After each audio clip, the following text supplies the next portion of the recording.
in campo con la paura di prendere il gol del pareggio e abbiamo concesso campo agli avversari. Nulla togliere a loro e gli faccio i complimenti perché comunque sono una squadra veramente organizzata, ma noi potevamo fare qualcosa in più. Dovevamo continuare sulla striscia del primo tempo, dove siamo stati stretti, compatti e ripartivamo tutto insieme.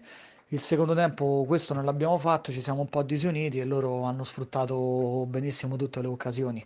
E poi quando vai sotto di 2 o 3 gol è difficile andarla a recuperare. Comunque dobbiamo ripartire per la prossima partita allo spirito del primo tempo, perché il nostro obiettivo resta comunque quello dei playoff e dobbiamo andarceli a prendere. Eh sì, la prossima partita è una partita quasi decisiva perché andiamo ad incontrare una squadra che lotta per il nostro stesso obiettivo.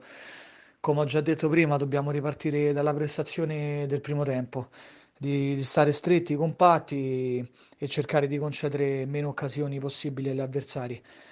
E detto questo, dobbiamo ritrovarci subito, mettere da parte questa sconfitta e ripartire subito dalla prossima e cercare di fare i 3 punti.